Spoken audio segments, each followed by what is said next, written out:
Hello friends, मैं दीपांजलि स्वागत करती हूँ आपका एक बार फिर से zero to hero maths classes में। आज का हमारा टॉपिक है प्रॉपर्टीज़ ऑफ सर्किल। हम लोगों ने पिछले वीडियो में डिस्कस किया था कि सर्किल क्या होता है, हमने रेडियस क्या होता है, हमने डिस्कस किया कि आर्क क्या होता है, हमने डिस्कस किया कोड क्या होता है, डायमीटर क्या होता है, सरकमफ्रेंस क्या होता है। ये सारी चीज़ें हमने वहाँ डिस्कस की। छोटे छोटे से पार्ट थे जिसको हमने डिस्कस किया। अब जो आज हम लोग पढ़ने वाले हैं वो सबसे इम्पोर्टेंट पार्ट है प्रॉपर्टीज़ ऑफ सर्किल, जो कि एग्ज़ाम्स में पूछे जाते हैं क्वेश्चंस जिससे रिलेटेड आप लोगों को। ठीक है, तो चलो देखते हैं कि क्या क्या है इसमें। चलिए, पहला पॉइंट है हमारा कि the tangent at any point of a circle is perpendicular to the radius through the point of the contact. मतलब कि एक ऐसा सर्किल, ये देखो ड्रॉ हुआ है, यहाँ पे एक सर्किल ड्रॉ है, ये सर्किल ड्रॉ कर रखा है। ये सर्किल क्या कर रहा है, किसी न किसी पॉइंट पे एक लाइन टच हो रही है, सर्किल की किसी न किसी पॉइंट पे एक लाइन टच हो रही है। मैंने बताया था कि इस लाइन को हम क्या बोलते हैं, बताइए क्या बोलते हैं इस लाइन को? हम लोग क्या बोलते हैं? टेंजेंट, यानी कि स्पर्श रेखा।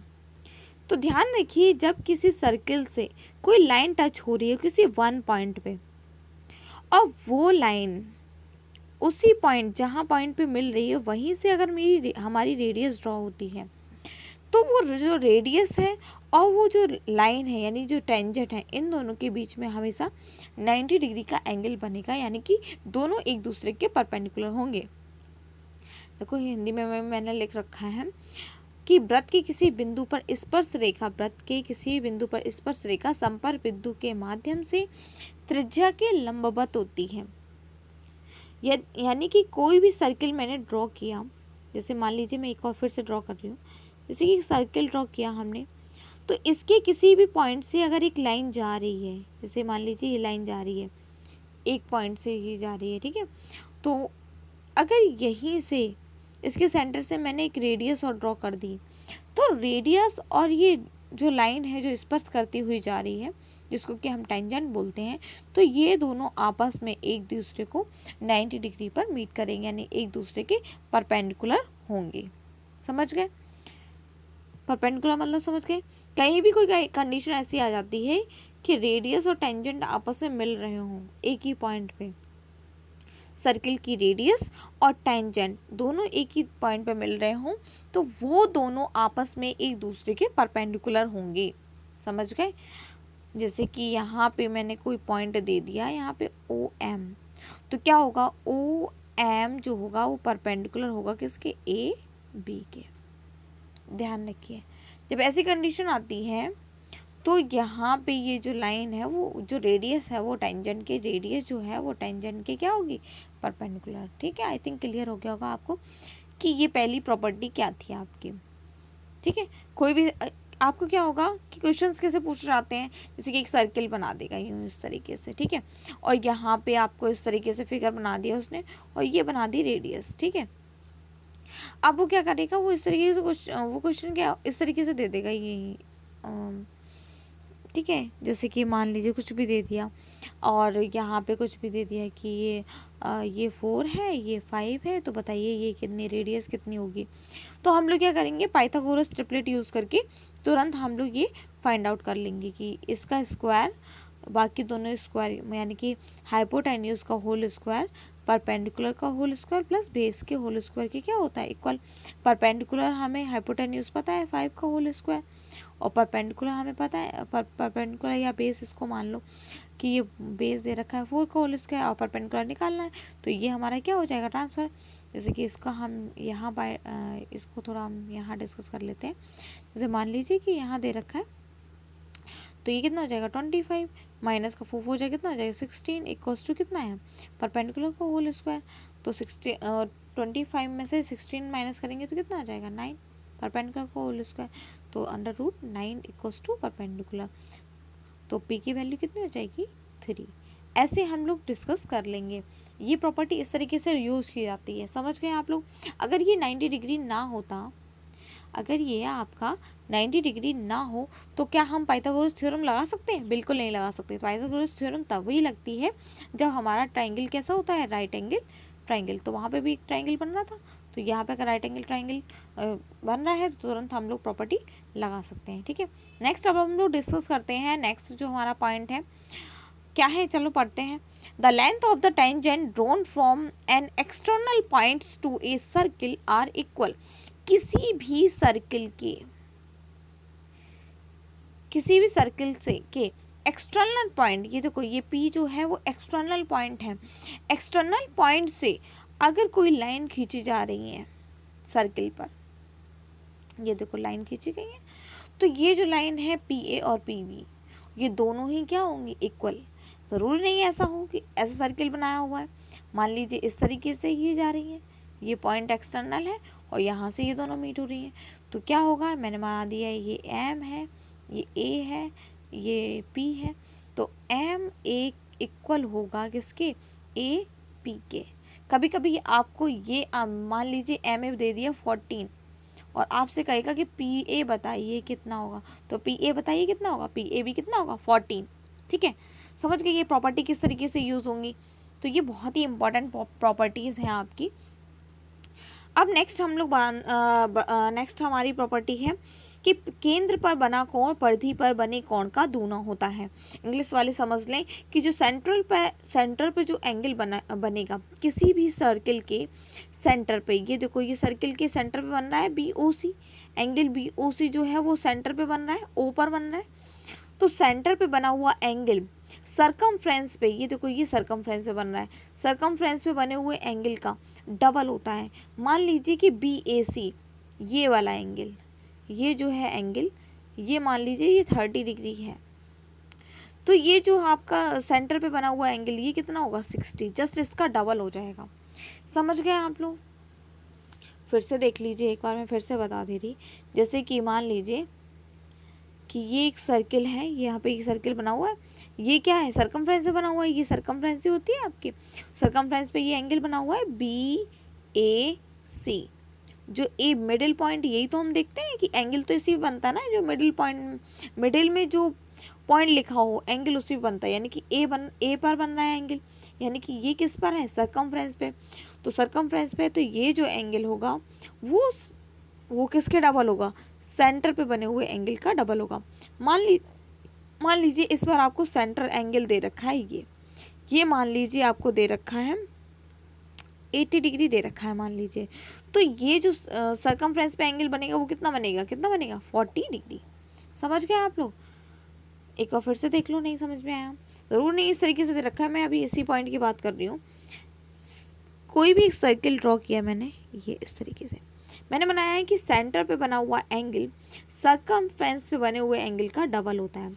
मैंने ये मान लीजिए ये सेंटर है, सेंटर पे बनाया मैंने ये एंगल, ठीक है, और दूसरा मैंने बनाया इस तरीके से सरकमफ्रेंस पे, तो ये जो एंगल बनेगा ये वाला, और यहाँ पे हमारा बना हुआ है ये वाला एंगल, तो यहाँ पे मान लीजिए ये अगर 60 डिग्री है, तो ये जो हमारा सेंटर पे सरकमफ्रेंस पे बनेगा वो कितना होगा 30 डिग्री, इसका जस्ट आधा, इसका डबल बट इसका आधा। ठीक है, समझ गए। तो सेंटर पे बना हुआ एंगल सरकमफ्रेंस पे बने हुए एंगल का क्या होता है, डबल होता है। तो ऐसा नहीं है कि इसी तरह की कंडीशन आती है, कंडीशन कुछ और भी हो सकती है। जैसे मान लीजिए एक सर्किल बना हुआ है, तो ये हमने सेंटर पे बनाया और दूसरा मैंने इस तरीके से बना दिया, तो देखो ध्यान से देखो, ये दोनों पॉइंट फिक्स होते हैं, यहाँ पे ध्यान रखिए, ये देखो सेंटर पे यहाँ से बन रहा है इन्हीं दोनों पॉइंट से, और इन्हीं दोनों पॉइंट से ये देखो सरकमफ्रेंस से बन रहा है, तो ये देखो ये तो सेंटर पे बना हुआ एंगल है, सीधी बात है, इसका क्या होगा डबल। अगर ये 25 है, 25 डिग्री है, तो ये जो एंगल बनेगा तो वो कितने का बनेगा 50 डिग्री का। ध्यान रखना, सेंटर पे बना हुआ एंगल सरकमफ्रेंस पे बने हुए एंगल का डबल होता है, 2 टाइम्स होता है। ठीक है, ये मैंने देखो ये लिख भी रखा है, BOC ये हमारा सेंटर पे बना हुआ एंगल है, ये कब इक्वल होगा, जब इसका डबल कर देंगे हम। ठीक है, आई थिंक आप क्लियर हो गया होगा। नेक्स्ट हम लोग डिस्कस करते हैं नेक्स्ट पॉइंट, अर्धवृत्त में बना कौन समकोण होता है। ये देखो ये एक सर्किल बना हुआ है और ये हमारी एक डायामीटर बनी हुई है। अब डायामीटर क्या करती है, सर्किल को 2 पार्ट, इक्वल पार्ट में डिवाइड करती है, पता है ना आपको। डायामीटर सर्किल को अगर नहीं पता है तो मैं बता देती हूँ, डायामीटर सर्किल को 2 इक्वल पार्ट में डिवाइड करती है। तो अब इसने क्या किया, जितना पार्ट ये ऊपर वाला होगा जितना पार्ट ये ऊपर वाला होगा उतना ही पार्ट क्या होगा, ये नीचे वाला होगा। तो सर्किल को क्या कर दिया, 2 इक्वल पार्ट में डिवाइड कर दिया। अब हम लोग बात करते हैं इसकी प्रॉपर्टी की, कि एक ऐसा सर्किल जिसकी हाफ पार्ट में जो भी एंगल बनेगा वो हमेशा क्या होगा, राइट एंगल होगा हमेशा, यानी 90 डिग्री का बनेगा। यानी कि अर्धवृत्त में बना कोण क्या होता है, समकोण होता है। जैसे मान लीजिए कि ये मैंने एक डायमीटर बना दी, ये सेंटर से होके जा रही है, तो यहाँ पे मैंने इस तरीके से बना दिया, तो ये भी कितने का होगा, 90 डिग्री ही होगा। मैंने एक और बनाया इस तरीके से, ये मैंने एक बनाया और ये सेंटर से होकर जा रहा है, तो यहाँ पे मैंने नीचे बना दिया ये, तो ये भी कितना होगा, 90 डिग्री होगा। ठीक है, ध्यान रखें, ये भी कितना होगा, 90 डिग्री होगा, ये भी कितना होगा, 90 डिग्री होगा। बट अगर कंडीशन इस तरीके से आ गई, एक सर्किल बनाया हमने और ये जा तो रही है लेकिन सेंटर से नहीं जा रही, सेंटर हमारा है यहाँ, और तो आप बता दो कि ये 90 डिग्री नहीं, तो ये गलत हो जाएगा। समझ गए, सेंटर से जाएगा तभी सर्किल हाफ में डिवाइड होगा। ये सेंटर से होकर जा रही है यानी सर्किल हाफ में डिवाइड हो गया। तो अब यहाँ पे जो सर्किल बनेगा वो भी 90, यहाँ पे एंगल बनेगा वो भी 90। मान लो कि नीचे आएगा, ये भी तो हाफ ही है सर्किल है, ये नीचे वाला ये भी तो हाफ सर्किल ही है, ये देखो हाफ सर्किल ही है, तो हाफ सर्किल में बना हुआ एंगल ये भी तो 90 डिग्री होगा, तो ये एंगल क्या होंगे, 90 डिग्री। तो यहाँ पे थोड़ा सा ध्यान रखना है कि हाफ सर्किल में बना हुआ एंगल क्या होता है, राइट एंगल होता है, यानी कि 90 डिग्री यानी समकोण होता है। अर्धवृत्त में बना कोण क्या होता है, समकोण। मैंने लिख रखा है इसीलिए यहाँ पे देखिए, ये देखो ये जो एंगल है ACB, तो ACB कितना होगा, 90 डिग्री, क्योंकि ये हाफ सर्किल में बना हुआ है। ठीक है, अब हम लोग बात करते हैं नेक्स्ट पॉइंट की, चक्रीय चतुर्भुज के सम्मुख कोणों का योग। मैंने बताया था चक्रीय चतुर्भुज क्या होता है। जैसे मान लीजिए कि कोई भी सर्किल है, उसके अंदर एक ऐसा कोऑर्डिनेटर बनाया है जिसके चारों पॉइंट यानी कि वर्टिक्स, इसके चारों वर्टिक्स क्या है, सर्किल की बाउंड्री पर ही है, यानी सर्किल की सरकमफ्रेंस पर ही है, इसको सरकमफ्रेंस ही तो बोलते हैं, तो सर्किल की सरकमफ्रेंस पर ही है, तो इस कोऑर्डिनेटर को हम क्या बोलेंगे, चक्रीय चतुर्भुज। देखो यहाँ पे भी वही कंडीशन है, चक्रीय चतुर्भुज। तो इसमें क्या लगेगा, चक्रीय चतुर्भुज के सम्मुख कोणों का योग कितना होता है, 180। ये मैंने बताया था आपको कि अपोजिट एंगल का सम कितना होगा, 180। यहाँ पे देखो एंगल A और C का वैल्यू 180 हो गई, यहाँ B और D की वैल्यू 180 हो गई। ठीक है, इसी तरीके से और भी एग्जांपल ले सकते हो, कुछ और बना लो। जैसे मान लो कि मैंने ये बनाया, ये इस तरीके से एक सर्किल बनाया और ये मैंने एक कोऑर्डिनेटर ऐसे करके बना दिया पतला सा।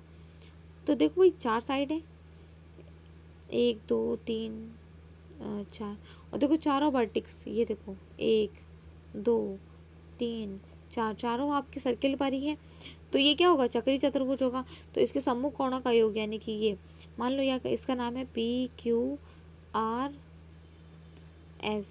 तो ये जो एंगल P और R है, angle P plus angle R equal किसके होगा, 180 डिग्री के।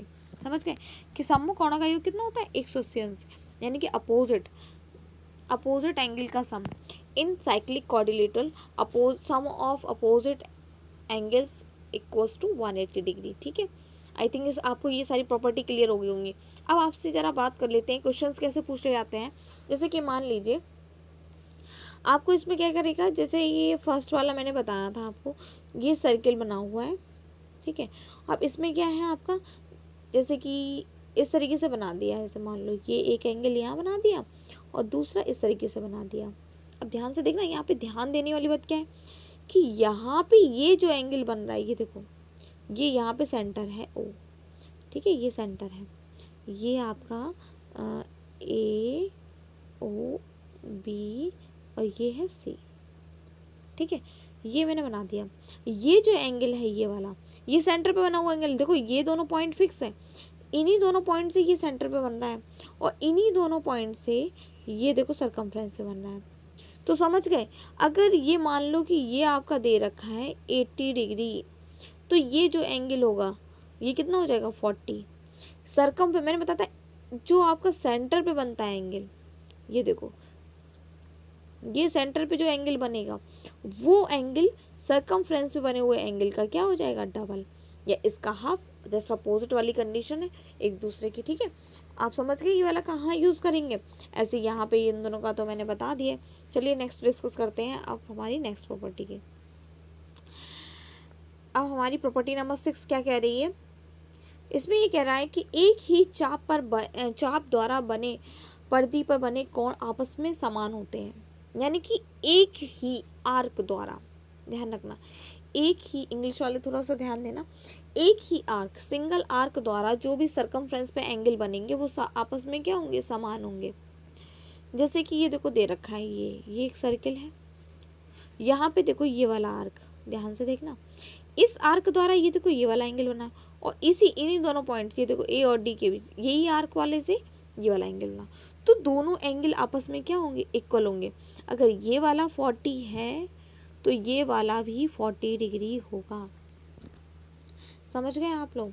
जैसे कि मैंने फिर से एक बार देख लो आप लोग, जैसे कि ये बना रखा है आपका, ये एक साइकिल, ये एक क्वाड्रिलेटरल है आपका, वो एक सर्किल है, सर्किल में ये देखो ये आर्क है, ये इसी आर्क द्वारा ये वाला एंगल बना है और इसी आर्क द्वारा ये वाला एंगल बना है, ए बी डी ये एंगल और ए सी डी ये वाला एंगल। ध्यान रखो इसमें एक ही आर्क, ये देखो आर्क कॉमन है ए डी, एक ही आर्क द्वारा एंगल बन रहे हैं, तो ये दोनों एंगल आपस में क्या होंगे, इक्वल। जैसे मान लो मैंने एक और फिगर बनाया, एक मैंने एंगल ऐसे बनाया और दूसरा मैंने एंगल ऐसे बनाया, जरा याद ध्यान से देखना, A B C D M N, तो क्या ये एम और एन एंगल इक्वल होंगे, होंगे कि नहीं होंगे, आप खुद देखो। ये जो बना है ए सी आर्क में बना हुआ है एंगल एम, ये देखो ध्यान से देखना, ये एंगल बना हुआ है ए सी आर्क के बीच में, लेकिन ये जो एंगल बना है एन वाला, जो एंगल एन बना है वो किस में बना है, बी डी में। क्या ये आर्क सेम है, क्या ए सी और बी डी आर्क, ये दोनों आर्क क्या ये सेम है, नहीं है। अगर ये आर्क सेम नहीं है तो ये प्रॉपर्टी यहाँ नहीं लगेगी। समझ गए आप लोग? तो ये प्रॉपर्टी यहाँ नहीं लगेगी। तो ध्यान रखिए, सेम आर्क, एक ही आर्क में बने हुए एंगल आपस में क्या होंगे, इक्वल होंगे। नेक्स्ट हम लोग बात करते हैं, जब वृत्त की दो जीवाएं एक दूसरे को ओ पर काटती हैं, कोई भी यानी कि सेंटर पे कट करती हैं। मान लीजिए ये देखो ये बना हुआ है, मैं अलग से क्यों बनाऊँ, यहाँ पे बना रखा है आपका, जैसे कि ये देखिए ये सर्किल है आपका, यहाँ पे देखो दो कोड, कोई भी दो कोड आपस में सेंटर पे कट कर रही हैं, देखो ये दो कोड है आपस में ओ पर कट कर रही हैं, तो क्या होगा, ओ ए इंटू ओ बी, यानी कि ओ ए कहाँ गया, ओ ए ये रहा O A, into O B, into O B, एक किसके इक्वल होगा, ओ सी इंटू ओ डी, ठीक है, इन दोनों के मल्टीपल के इक्वल होगा। अच्छा ऐसे ये कहाँ यूज़ करेंगे, जरा से ये ध्यान से देखना। ऐसे ही आपका एक सर्किल दे रखा है, मान लीजिए ये आपका एक सर्किल है, ठीक है, और इसमें आपकी दो कोड बनी है ये इस तरीके से, ये मान लीजिए ओ डी दे रखा है 4 दे रखा है, ओ बी दे रखा है 2, ठीक है, और आपका ये दे रखा है ओ सी दे रखा है 3, और ये पूछ रहा है ओ ए कितना है, ओ ए, तो मैंने बताया, क्या बताया हमने, ओ ए की वैल्यू हमें नहीं पता, इनटू ओ बी हमारा कितना दे रखा है, O B 2 equals to O C कितना है हमारा 3, ओ डी कितना है हमारा 4, तो इस तरीके से ओ ए इक्वल्स टू कितना हो जाएगा, 3 × 4 डिवाइडेड बाई 2, ठीक है, 2 जा कितना हो गया 4, आंसर कितना आया 3 2 जा 6, यानी कि जो हमारी वैल्यू होगी ओ ए की, ओ ए कितना हो गया हमारा 6। समझ गए? इस तरीके से क्वेश्चंस आते हैं, तो आपको अगर ये प्रॉपर्टीज़ नहीं पता तो हम लोग क्या कर देते हैं, उसको गलत कर देते हैं, समझ में नहीं आता कि क्या करें, है ना। अब हम लोग नेक्स्ट प्रॉपर्टी के बारे में बात करते हैं। जीवा ए बी और सी डी एक दूसरे को बाह्य बिंदु पी पर काटते हैं, यानी कि टू कोड्स आपस में इंटरसेक्ट करती हैं, वो भी आउटसाइड। जैसे कि ये मान लीजिए ये एक सर्किल है, ये देखो ध्यान से देखो, यहाँ पे आपके कोड क्या है ए बी और दूसरी कोड क्या है सी डी, बट यहाँ पे दोनों कोड को अगर आपस में आगे बढ़ाया जा रहा है तो दोनों आपस में कोड कहाँ कट कर रही हैं, बी पी पॉइंट पे। दो कोड आपस में बाहर, टू कोड्स आपस में इंटरसेक्ट करती हैं, अगर कहीं आउटसाइड कहीं बाहर कट करती हैं तो कंडीशन क्या अप्लाई हो जाती है, ये वाली P A into P B, P A ये वाली पी ए किसके इक्वल होगी, पी ए और इंटू पी बी का मल्टीप्लाई किसके इक्वल होगा, पी सी यानी कि ये फुल वाली और फिर पी डी ये वाली। समझ गए। तो क्वेश्चन कैसा आएगा ज़रा देखो ध्यान से, मैं बताती हूँ क्वेश्चन कैसा आएगा। क्वेश्चन में क्या होगा, जैसे ध्यान से देखना आप लोग। जैसे मान लीजिए कि एक सर्किल दे दिया उसने, उसमें ऐसे करके कोड बना दी उसने, P A C M N. देखो ये कोड है, पी ए और पी एम एन दो कोड हैं और ये आपस में इंटरसेक्ट कहाँ करती हैं, सी पर आकर। ठीक है, तो ध्यान रखना दोनों कोड आपस में, ये वाली यहाँ से देखो, ये वाली कोड सी पे गई और ये वाली कोड बढ़ाएंगे तो ये भी सी पर मीट कर रही है। तो आपका क्वेश्चन क्या होगा कि कहीं ना कहीं आपको पीसी दे रखा होगा। जैसे मान लो ये पीसी है तो ये पीसी दे दिया है, ये 6 है, और मान लो एसी दे रखा है 4 दे रखा है एसी। ऐसे यहाँ पे दे दिया आपका 8 दे दिया। ये थोड़ा सा क्लियर नहीं दिख रहा है, मैं इसको थोड़ा सा दोबारा बना देती हूँ। जैसे मान लो कि मैं इसी फिगर को ले लेके यूज़ कर ले रही। जैसे मान लो कि ये पी ए है, पी ए मान लो कि दे रखा है 8 सेंटीमीटर। ठीक है, और जो पी बी है ये वाली छोटी सी, ये दे रखी है आपको 6। ठीक है, ध्यान से देखना, P A into P C, और ये मैंने मान लिया कि ये दे रखी है पी डी 2, और ये हमसे पूछ रहा है ये वाली पी सी, ये बताओ कितनी होगी। तो अभी हमने बताया कि पी ए, हमने क्या बताया, P A into P B equals to P C into P D, यही तो मैंने बताया। अब इसमें क्या होगा, वैल्यू पुट कर देते हैं। पी ए की कितनी है हमारी, पी ए 8 सेंटीमीटर है हमारी, पी बी कितना है हमारा, पी बी 6 सेंटीमीटर है, पी सी कितना है हमारा नहीं पता है हमें, पी सी तो निकालना है, पी डी कितना है हमारा 2। तो अब पी सी की हमें वैल्यू निकालनी है, तो 2 ये जो मल्टीप्लाई का है वो कहाँ चला जाएगा, डिवाइड में, 8 इंटू 6 अपॉन 2, तो 2 4 जा 8, तो 6 4 जा 24, 6 4 जा कितना हो गया 24। तो ये आ गया आपका पी सी की वैल्यू 24। इस तरीके से आपके क्वेश्चंस आएंगे और आपको इस तरीके से इसको सॉल्व करना है, यानी कि ये हमारी आ गई 24। क्लियर, अब आपको समझ में आ गया होगा ये प्रॉपर्टीज़ कहाँ कैसे यूज़ होंगे। नेक्स्ट अब हम लोग बात करते हैं, किसकी बात करेंगे अब हम लोग, कि एक पी टी एक स्पर्श रेखा यानी कि पी टी एक टेंजेंट है तथा ए बी एक जीवा है, तब ऐसी कंडीशन में ये फिगर बना हुआ है, ऐसी फिगर आपका बना हुआ आएगा। ये देखो बना हुआ है एक फिगर, इसमें उसने बताया कि पी टी जो है ये क्या है, टेंजेंट है। ठीक है, उसके बाद उसने क्या कहा कि ए बी जो है वो एक जीवा है। ठीक है, ये दोनों देखो आपस में कहाँ, देखो ये कोड है, कोड आपस में और टेंजेंट आपस में एक बाहरी पॉइंट यानी कि एक्सटर्नल पॉइंट पी पर मीट कर रहे हैं। तो कंडीशन क्या होगी, पी टी स्क्वायर बराबर P A into P B. मान लो कि ए बी की वैल्यू, जैसे कि ये है ए बी, इसकी वैल्यू दे रखी है 4। ठीक है, और ये पी टी आप और ये दे रखा है 6, मान लो ये आपकी दे रखी है 6।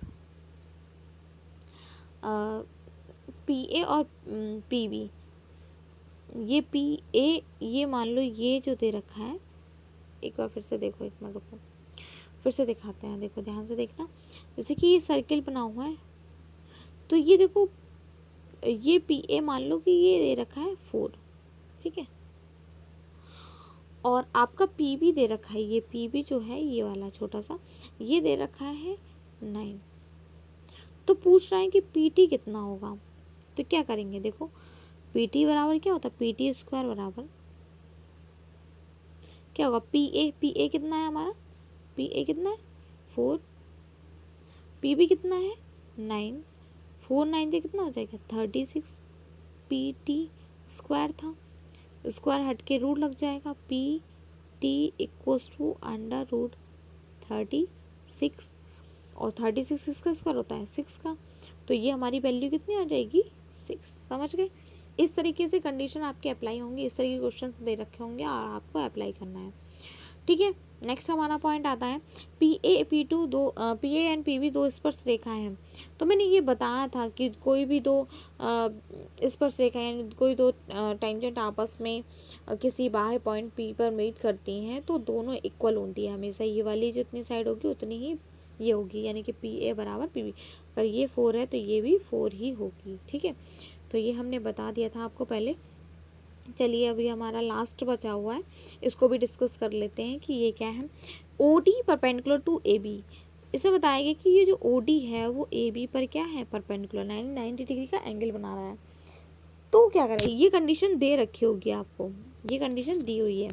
तो अप्लाई क्या करना है, तो ध्यान रखना कि ए डी और डी बी ये इक्वल हो जाएंगे।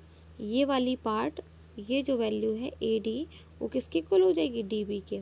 ठीक है, कोई भी ऐसा सर्किल बना हुआ है ऐसे करके, उसमें आपके एक ट्राइंगल बना हुआ है ये जो कि सेंटर से होकर जा रहा है ओ। तो उसने क्या कहा है कि ये जो है ऑलरेडी परपेंडिकुलर है, तो ये साइड जो है ये वाली इक्वल हो जाएगी इस वाले के। तो ये दोनों साइडें कैसी हैं, आपस में इक्वल। अगर ये परपेंडिकुलर रेडियस अगर आपकी कोड पर, ये रेडियस है आपकी कोड पर अगर परपेंडिकुलर है तो क्या होगा, ये इक्वल पार्ट में डिवाइड कर देगी, कोड को इक्वल पार्ट में डिवाइड कर देगी। ठीक है, पहली चीज़। और दूसरी चीज़ क्या है, पहला पॉइंट समझ में आ गया। दूसरा अब हम लोग बात करते हैं ओडी। अगर हमें ओडी फाइंड आउट करनी है तो सीधी बात है, देखो यहाँ पाइथागोरस थ्योरम ही लगाई हुई है। ओडी बराबर क्या होगा, ओ ए का होल स्क्वायर। ये ओ ए का होल स्क्वायर माइनस का ए डी का होल स्क्वायर, ये पाइथागोरस थ्योरम तो है ही, आपने पढ़ा ना, हाइपोटेन्यूज का whole square base square plus perpendicular का होल स्क्वायर, वही हमारी यूज़ की गई है। अगर कहीं भी राइट एंगल ट्रायंगल आपका बन रहा है तो समझ लेना वहाँ पे हम क्या यूज़ करेंगे, यही यूज़ करेंगे। ठीक है, Pythagoras theorem. Okay students, thank you for watching. अगर आपको कोई कन्फ्यूज़न है या कोई भी किसी में भी कोई प्रॉब्लम है तो आप हमें कमेंट में बताइए, हम उसको फिर से बताएंगे, फिर से एक बार डिस्कस कर लेंगे उस चीज़ को। ठीक है, okay, thank you for watching, thank you all of you.